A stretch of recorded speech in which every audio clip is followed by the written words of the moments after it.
Okay, this is a recording made by Dr. Chetana Kripalu. This is the week number 2 recording for the beginners level class in meditation.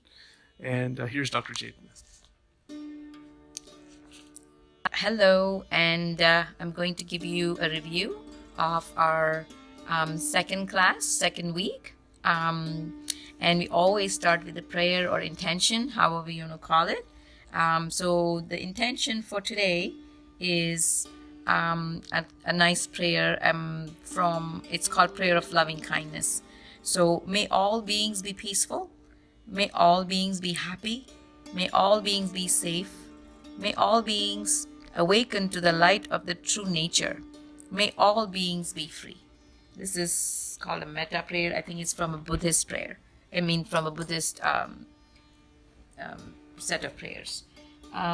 So the thought for the day, it's really interesting, or the week, however you want to use it. It says, and I got this from one of the quotes which kind of struck me, and this is so important for us in our lives.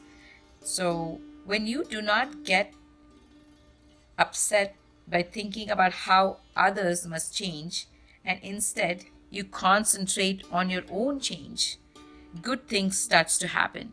So this is like a life lesson we all need to learn, because we're very quick in finding fault with people, trying to change other people, but we never take a few minutes to look inward and say that what makes me look at the fault of the other person. So instead, and also because we know that we cannot change anybody, so why waste time? Instead, if we look inwards and we decide to change our perspective by changing our thoughts and where they come from, and even trying to examine ourselves and seeing, why am I getting these thoughts about these people?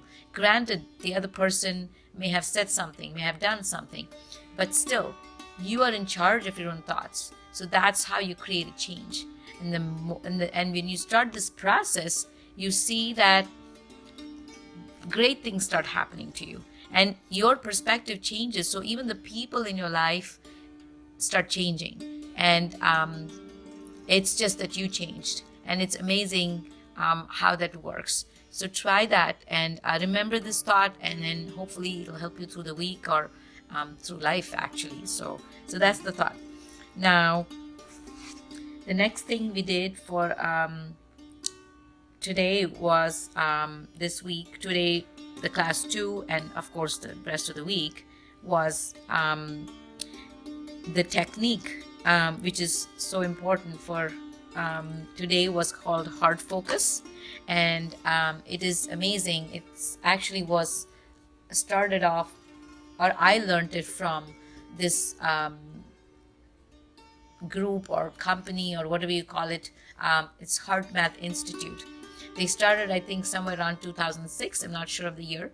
But anyway, it's a recent thing. But what they have come up with is looking at the heart rate variability and how it is affecting your whole life and your mind and the brain. So also what they talk about is you're using your innate heart intelligence to integrate the rest of the body, especially the mind and the heart, or the brain and the heart, however you want to think of it. Because we all know, again, like I mentioned in the first class, it's so difficult to control your thoughts, using your mind to control the rest of the body. We've been trying to do all this all our lives, and we've not been successful. So this is an easy method, because we all know how to breathe. Again, coming back to the breath, everything is about the breath. So when we breathe, we take a deep breath, but this time what we're trying to do is inhale into your heart space and think of your heart expanding, and then exhale from the heart space into the environment, or into the nature, into the air, into the ether, however you want to imagine it. So you have inhale into your heart space, expand, and then breathe out. Like through your nostril or your mouth, it doesn't matter.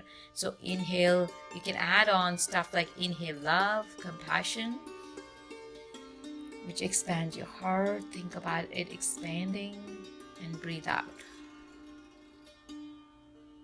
Now inhale love and compassion again. Expand.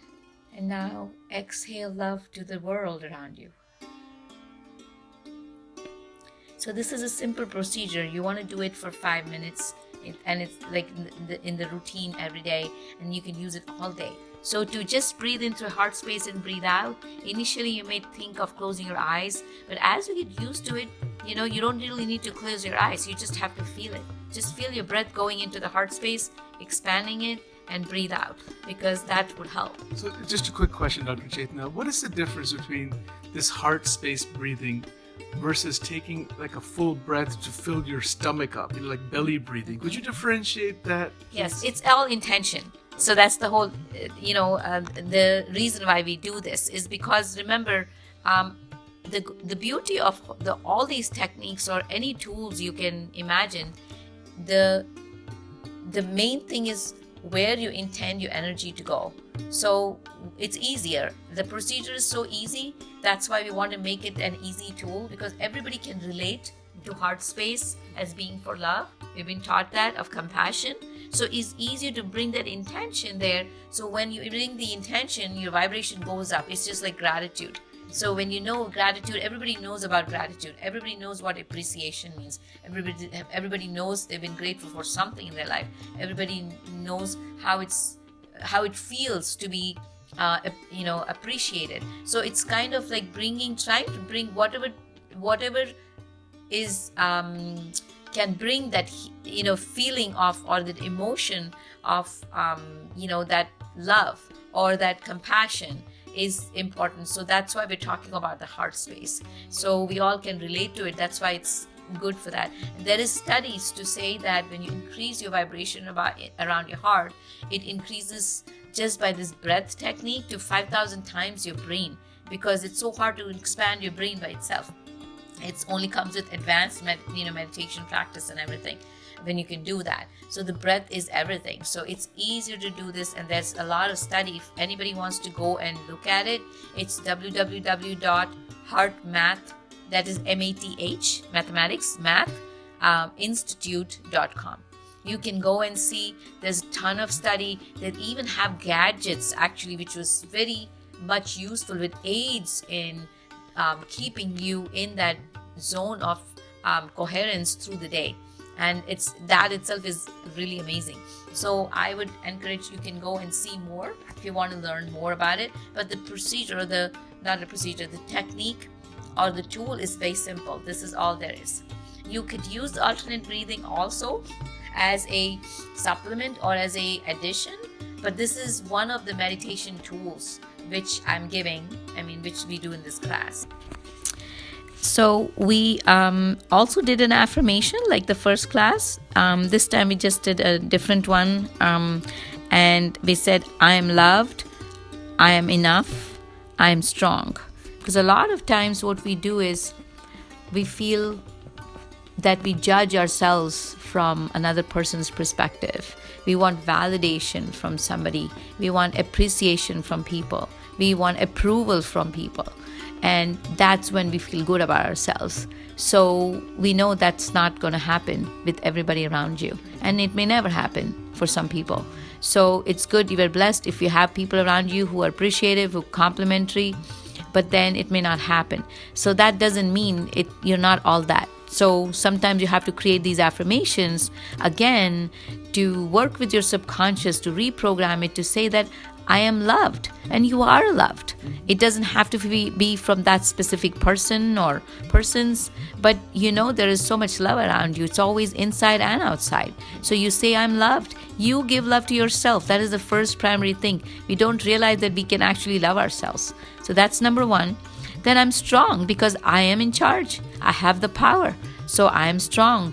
and then I am enough. That means you don't need anybody else to be doing all this for you. So that's why we created the 3-liner affirmation. You can use it separately also, depending on what you need. And these affirmations can change day to day because of where your thought is, what your emotions are. So it's just kind of affirming to yourself that you are good, you are loved, you are a pure soul, things like that.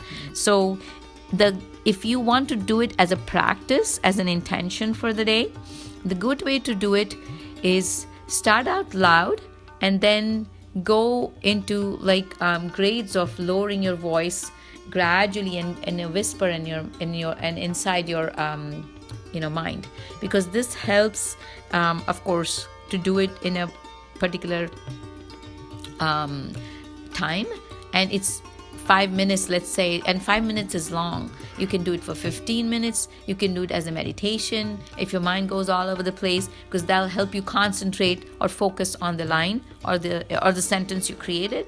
So there's all these kinds of tools you can use. Sure. So the point is not to say, oh, I can't meditate, I'm not doing anything today. You're going to use all these tools you have and from different sides to get away from that thought habit or that what we've created and in our body and our mind, which is not feeling so good. Practice, that is hugely important.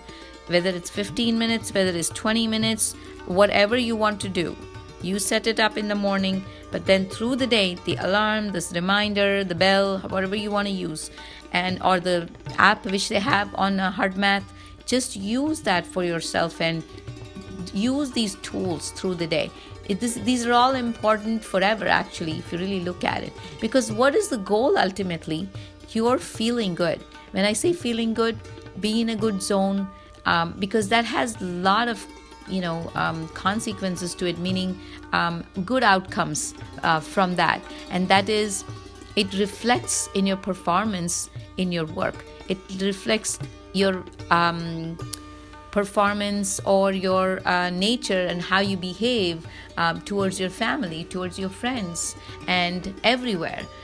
So it creates good relationships. It affects other people in your family. If you have a husband or a wife or children, they would benefit from your change because they absorb your good energy, they absorb your vibrations. So the kids grow up in a good environment when they're young, instead of going through a stressed environment or a negative vibration environment.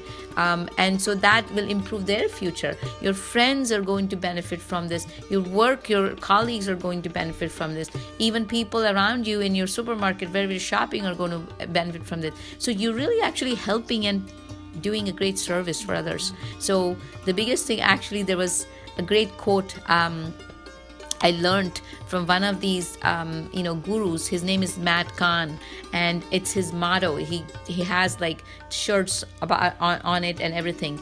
It's basically saying that your happiness is a service to others, and that's huge if you really think about it. And that's what it means. That means me being happy, me being in coherence, me being in alignment, attuned, whatever, there's so many words you can use. Yes. Is a huge service to all others. Definitely. And even your animals are going to love it when you are in good vibration, because they absorb all your energies. Mm-hmm. So that's why a lot of times when you see animals get sick, because they absorb all your negative energies, and they don't know what else to do with it. So that's the benefit of this whole point in this, trying to change your internal state.